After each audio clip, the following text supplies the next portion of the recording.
While we're still over 1 week away from the WWE 2025 Royal Rumble, it looks like WrestleMania 41 week is already starting to take shape. Earlier today, WWE and Fanatics announced that they will be bringing back their WWE World Fan Convention that debuted last year for WrestleMania 40 right to Las Vegas for WrestleMania 41 week. In this video, I'll tell you what you can expect from WWE World and share a little history of the WWE Fan Fest at WrestleMania. Ladies and gentlemen.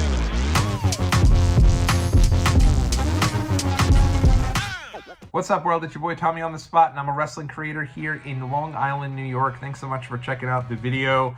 WWE and Fanatics announced that WWE World will be returning for WrestleMania 41 weekend, so let me hit you with the cold hard facts before I get into a bit of a deep dive over some of the details on what you can expect at WWE World. So, WWE World will be held. It's a 5-day convention. It'll be held Thursday, April the 17th through Monday, April the 21st. This will be held at the Las Vegas Convention Center West Hall. And there's a ton of convention space in Las Vegas, and so they're going to have a lot of fun with this. I think this is going to be a really great experience, and it's one of the things that when I heard WWE was bringing WrestleMania to Vegas, I immediately thought of was the opportunities they'll have for meet and greets, the opportunities they'll have for conventions and everything of the like. So very exciting that they're going to be bringing this back. Now, if you're interested in tickets, they do go on sale Monday, February 3rd, 12 noon Eastern and 9 a.m. Pacific. And then there will also be some pre-sale opportunities here along the way. And the pre-sale will be available as early as Wednesday, January 29th. Now, I don't know what that exactly means. I don't know if that means just the general admission will be on sale or if they're actually going to be unveiling the full list of the VIPs and everything to that extent, because that would be really cool. Then you want to go ahead and you want to make sure you get those pre-sales. I don't think if it's just general admission, you probably don't need pre-sales, right? I think you're going to be fine getting a pre-sale at least up to a few weeks out of WrestleMania. But with that being said, I mean, at least general admission. But if they do the I'd say the kind of VIP signings or signings for some of the bigger stars, you got to get those quick. So this part here for the pre-sale will be very important. And I'll continue to talk through some of the information on this as it is released. But I thought it'd be fun to kind of go back and do a deep dive into what the kind of the transformations of the Fan Fest over WrestleMania weekend, because for me, I do think it is the highlight of WrestleMania weekend. And I'm very excited to hear it is returning. You know, we had heard NXT Stand and Deliver would be back, Hall of Fame would be back, obviously Raw after WrestleMania is a big deal, and so there's a lot to, I think even SmackDown, now taking place on Fridays, is a part of WrestleMania weekend as well. But to hear that they're bringing back WWE World, to me, that's really the crux of WrestleMania weekend. When you think of WrestleMania weekend, you think of a variety of wrestling fans kind of converging in one area and just the hype around WrestleMania. So for me, I think this event is an absolute must, regardless of what's included in terms of signings, meeting superstars, what have you. It is an event you want to get to because it's so much fun, and they did a really great job with it last year. But really, the idea behind Fan Fest at WrestleMania started, believe it or not, back over WrestleMania 4 weekend when WWE came to Trump Plaza for the back-to-back WrestleManias, WrestleMania 4 and WrestleMania 5. And Donald Trump had the idea that you'd be able to have a variety of events to build up WrestleMania, get a lot of the fans that were going to WrestleMania to come to these events. I think they did a 5K, they did some meet and greets, different events like that. And then you'd fill up the casinos with a variety of wrestling fans, and they'd hopefully spend a lot of money. So the idea behind that was pretty cool. And then I remember them bringing it back WrestleMania 10 weekend. Now, while I did not attend WrestleMania 10 as a youngster, unfortunately, I did get to go to the Fan Fest, and it was one of my favorite memories ever as a kid. I was just blown away seeing so many wrestlers everywhere, whether it be, Bam Bam Bigelow running the souvenir stand, or the referees in the wrestling ring that you could actually get into, bounce off the ropes and jump off the top rope. Can you imagine that these days? You would never see something like that. But it was so much fun. And for me, yes, I was afraid of most of the wrestlers, so I think I met a who's who of non-scary wrestlers. 1, 2, 3 Kid, Bob Holly, Stan Lane, Oscar from Men on a Mission, guys that I considered to be completely non-threatening, and everyone else I was pretty much afraid of. But I loved it. You had the Dunk Doink tank, you got a chance to call matches if you wanted to, and believe it or not, going to those early Fan Fests, they'd also give you a pair of tickets to a WWE house show of your choosing in the future, which is just unheard of to me. On the way out, you'd get a little voucher and you'd get 2 tickets to an upcoming show, which was just so cool. And I loved that Fan Fest, and I was immediately hooked from that point when it comes to these Fan Fests and fan accesses. They brought it back for WrestleMania 11 in Connecticut, which I did not attend. And then WrestleMania Fan Fest went away for a bit until returning with WrestleMania 16 for Access. Access is an even bigger kind of Fan Fest exploded, if you will. You know, you'd have a lot of similarities to that original Fan Fest, but you'd get a lot more bang for your buck. You'd get to meet a lot of the different wrestlers, go for souvenir signings, picture photo ops, different things to that extent.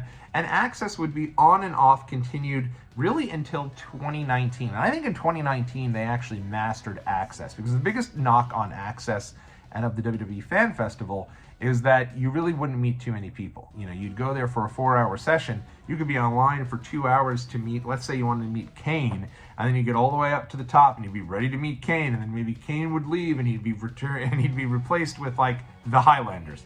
And no offense to Highlanders, love them dearly, but that's all you'd meet for the entire 4-hour session. So I really felt in WrestleMania 35, right back for 2019, they actually started this for 2019 Access for the Royal Rumble, which I went to in Arizona, and then they brought it back for WrestleMania Access for WrestleMania 35. And I thought they did a great job.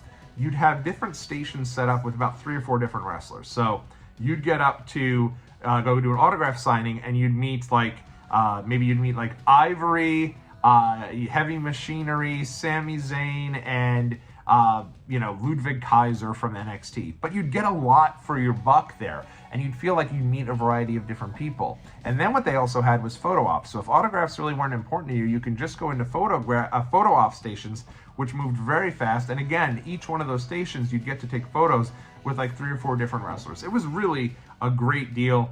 And then the pandemic came. And once the pandemic came, I think they looked at how to readjust and try to see what they can do that would really be the greatest piece for them as doing an access or a fan access. So when they came back for 37, all they had was the Superstore. Granted, 37, remember, they're not even back with full fans yet, so it makes a certain amount of sense. 38, they had the WWE Access Superstore, where you'd get to go in and you'd have to pay $10 just to go to the Superstore, and then you'd have to buy everything a la carte. So like they had the Undertaker grave site, which really brought its way back to Access for the first time since Mania 30, since it had been retired with the streak, and it was kind of a bigger thing. I think that was like $25 additional to go separate to that. And really they charged for every little thing, which was just completely unnecessary. Like you didn't need to pay $20 to go take a picture on the set of Miz TV with a cardboard cutout of the Miz. It's just unnecessary, and you really, I think they didn't need to charge for something like that.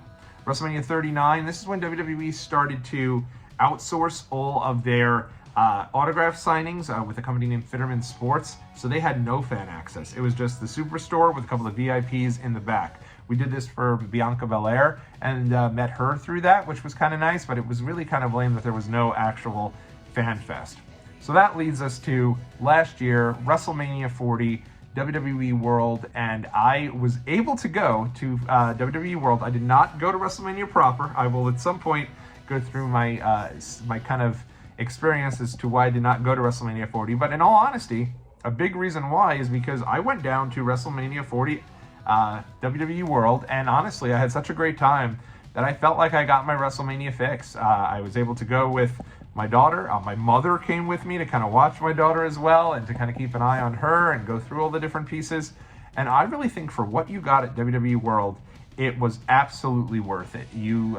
For adults, it was a little, I guess for some people, pretty expensive, $50 to $55, the same as to what Access was for a session. And you'd be able to go in there for the entire day, which was different. Back in the day, it was just for 4 hours. If you paid one fee to go in, you'd get in for that entire day. Then on some of the days, they were open from like 9 a.m. through the end of the night. So you were able to go in and out and walk through and do the different shows, the different podcast recordings, whatever you wanted to be a part of, you were able to do. And last year, it was actually set up very cool. I think it was $50 for adults. It was only like $20, $25 for kids. So if you have little ones, absolutely worth it for them. They get to go in and have fun. And the way they did it last year, and again, I don't know if this is going to be the way they did it this year, you had to pay a la carte for some of your bigger names. And it was $150 flat fee to meet them. And I think you got an autograph. You also got a picture with them. And these were for like your Cody Rhodes, LA Knight, Jey Uso, Bayley, Bianca Belair. folks who are been around and are top names. Obviously, Roman Reigns did not do the autograph signing, but pretty much all the other big names you had the opportunity to meet over that weekend. Now, included with your ticket purchase, at least last year, was actually some general admission autograph signings as well. So you'd be able to meet some of the different wrestlers and you'd be able to take photo ops with them just as a part of the general admission. And they were still filtering in and out over 2 hours, but the difference being now is you have the entire day over there. So your thing that you'd really want to do if you're going to go to WWE World is to go to some of those meet and greets while the shows are going on. Because while the shows are going on is when everyone's over there watching the different speeches, watching the different panels or whatever's going on during that period, and they still had a couple of those meet and greets, and they were just basically walk-up lines. So you were able to meet a lot of people if you wanted to do that. Personally speaking, I didn't meet anybody when I went to WWE World, and I still had a great time. We went in, we did the Create Your Own Superstar entrance, which we had a blast with. There was also a ton of memorabilia stations.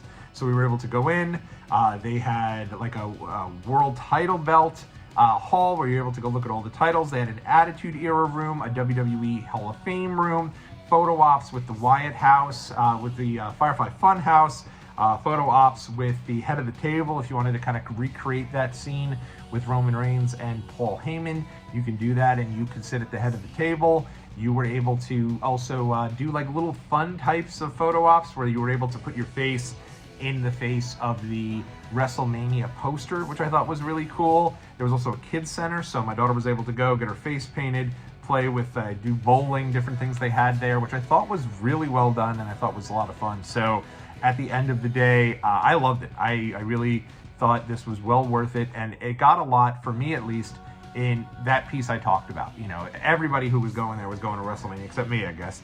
But it was really cool. And I always say, if you're going to go, you want to go on Thursday, because if you're going to be hitting the Superstore, you're going to want to make sure you get all of the merchandise. If you go any other day, I'd say if you're not going to go Thursday, the best day to do it is Monday, because you still have that WrestleMania hangover, and it's really something fun to do after WrestleMania before you go to Raw. But Thursday is when you're going to have your opportunity. Everything's going to be fully stocked. And then, especially then, if you're going to that Superstore, which is usually a portion of WWE World, that's the way to do it. Now, I will heed everybody with a bit of advice.